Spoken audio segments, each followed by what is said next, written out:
All right, Matthews, let's get this next set of notes going. This is 5.4. 5.4 is solving radical equations in inequalities. The way we're going to do these notes is we're going to go straight to the extra practice today. We're going to do those together, and then you'll do the explorations and the homework in class the following day. So let's get started now. So we're going to be solving radical equations. So let's first talk about what it means to solve an equation, just so we know what we're doing. So suppose we have a square root function that maybe looks something like that. A solution is the place where that graph hits the ground or the x-axis, however you want to talk about it. So when we say solving, we're talking simply about figuring out where those points are right there. And here's an example of a radical equation. So a radical equation is just something that has an equal sign and it's got a root in it somewhere. So these all have various types of roots, which makes them radical equations. Inequalities is the same thing, except, except with an inequality, it's going to be instead of an equation, it's going to have a less than or greater than or equal to, something like that. So that's what we're going to be doing, and let's get started. If you look at page 140 on your notes, you're going to notice that they give you step 1, step 2, step 3, step 4. These are actually pretty good guidelines for how to do these, so let's go over those real quick. First, you want to isolate the radical on one side of the equation, if necessary. That's a fancy word, a way of saying make it so that the only thing on one side of the equation is the radical. So if you look here, there's nothing over here, there's nothing up here. This radical has been isolated. This radical has not been isolated because there's this plus 6 and that 1/4. So on problem number 3, we would want to get this over there and this over there before we could say that the radical is isolated. So that is what they're talking about when they say isolate the radical on one side of the equation. That's the first thing you want to do. Second thing you want to do is raise each side of the equation to the same exponent to get rid of the radical. So we want that root to go away, and you do it by raising each side of the equation. So let's take a look at step 2 in problem number 1. So we already have the radical isolated here. So now we want to raise each side to the same exponent. This is a square root, so it's a degree 2 root. So we're going to raise each side to an exponent of 2. So we're going to square each side.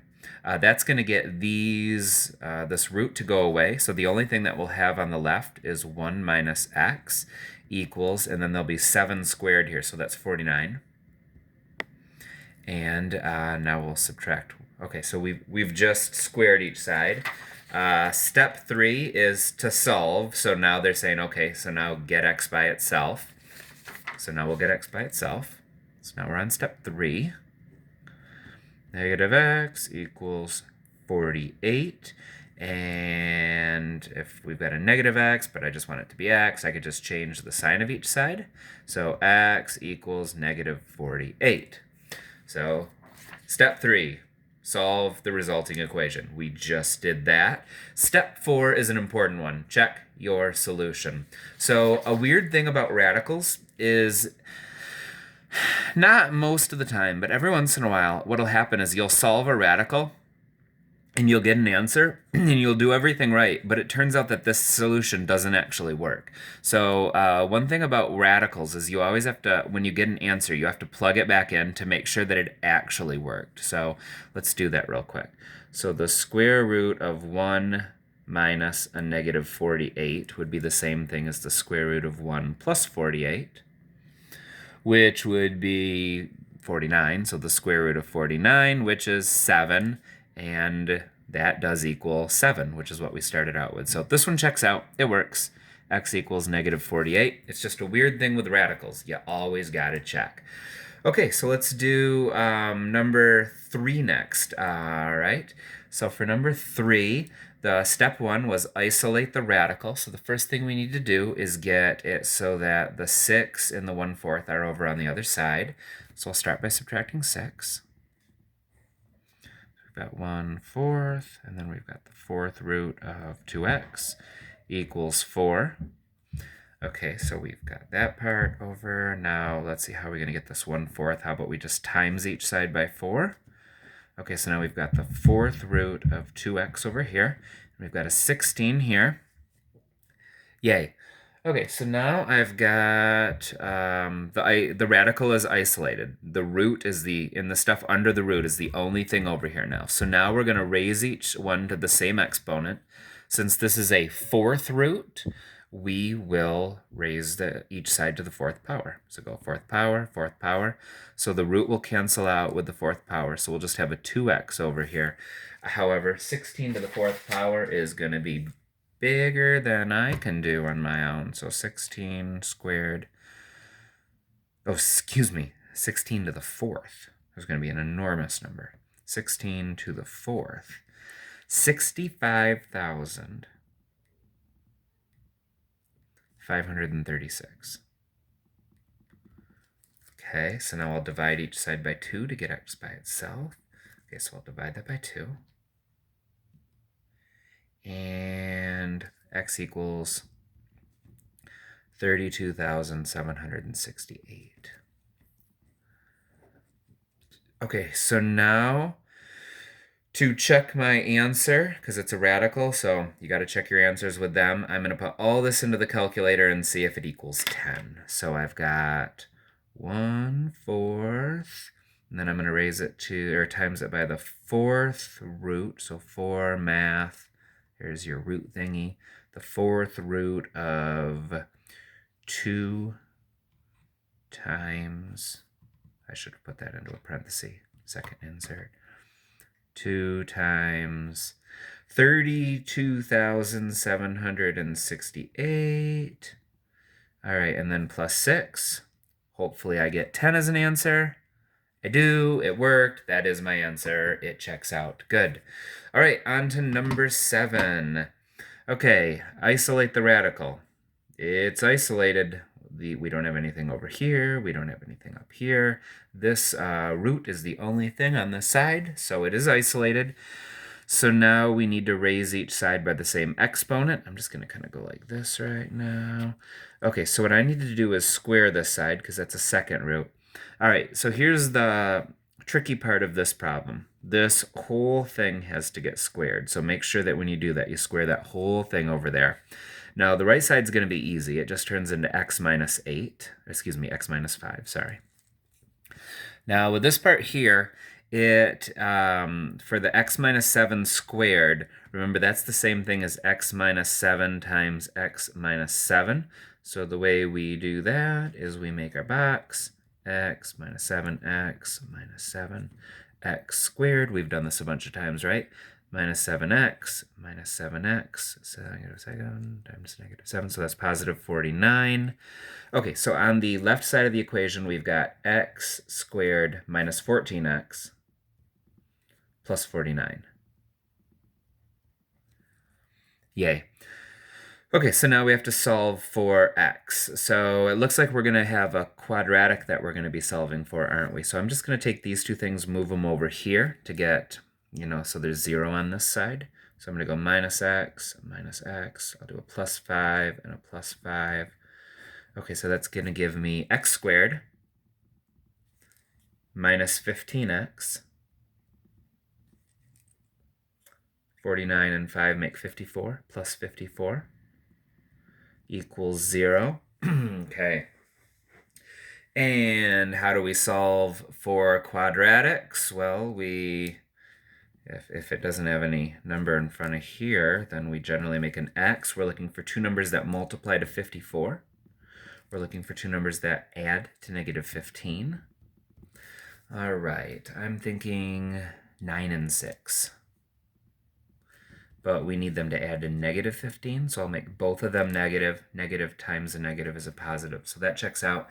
Okay, so if you recall, our solutions become the opposite of each of these, so x equals 9 is a solution, and x equals 6 is a solution. And now we really need to check our answers. There's an even higher likelihood that one of the answers will not work when you're doing radicals. If you get more than one answer, there's a really good shot that one of them at least is going to be no good. So definitely need to check this out. So over here we've got, let's put the 9 in first. So that would just be simply 9 minus 7, which would be 2. And then over here, if we do 9 minus 5, that's 4. The square root of 4 is 2, so you get 2 equals 2. Yeah, so 9 actually works. That's good. Now we'll check out 6. I am pretty skeptical. So here we go. So 6 minus 7 is negative 1. Okay, so now if we do 6 minus 5, that gets us 1. The square root of 1 is 1. So we get negative 1 equals 1. That's just simply not true. So, so if we hadn't checked our answer, we would have said that 9 and 6 is the solution, but actually 9 is the only solution here. So there we go. Let's move on to number 7 now. All right, so now we've got, okay, so we have to isolate the radical. So we need to get this 4 over here. So we'll divide each side by 4. Okay, so now now we've got that isolated. In fact, why don't you just take a parenthesis and do that right now? That will help us for our next step because we need to, this is a square root, so we're gonna have to square each side. Okay, so on this side is gonna be the easy side, so it's just gonna turn into x plus 1 over here. Okay, now on this side, remember that we can distribute. If something's squared, we can distribute that to the top and the bottom. So that is the same thing as x plus 1 squared divided by 4 squared. And 4 squared is just 16, isn't it? So a 16 would go on the bottom.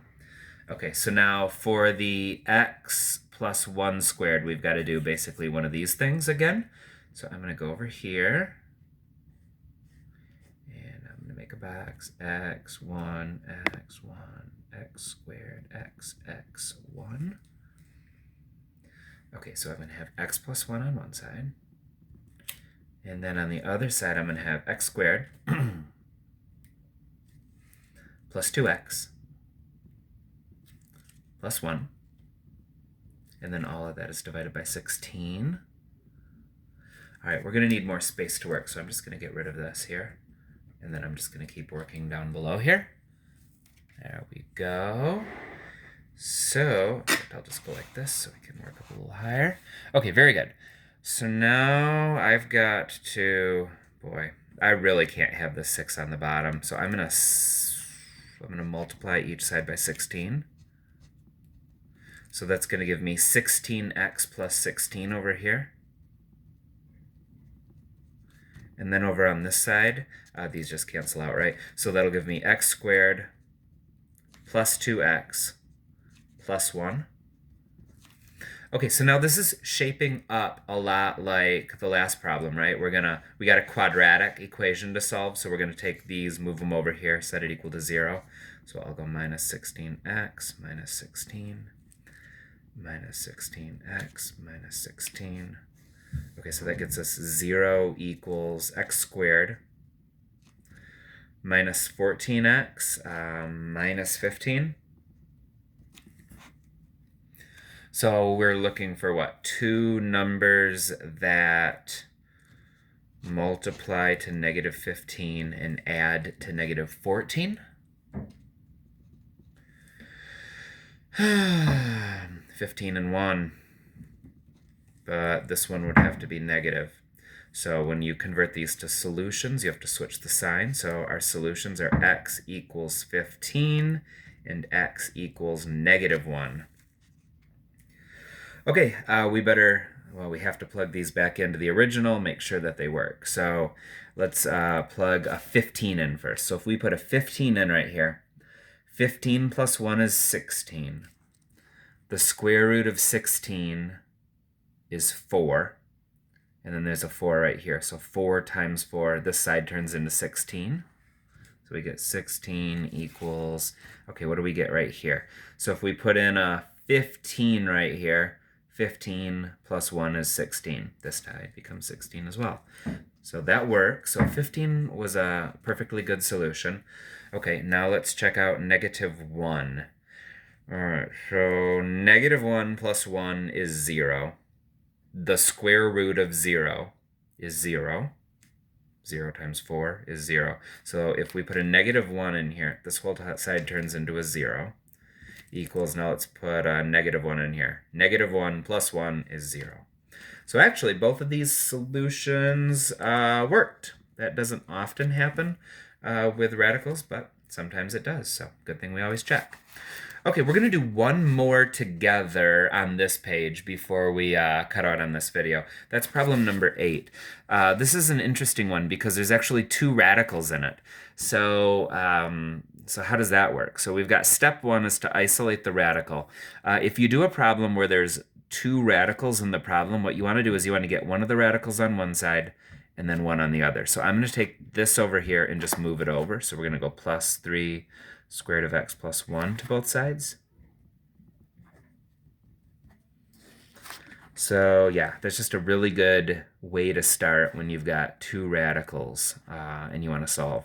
So now that's going to give us the square root of 2x plus 2 on one side equal to 3 square root of x plus 1 on the other. Yay. Okay, so once we get to there, now we're going to go ahead and square each side. So I'm going to do that. Go ahead and do that.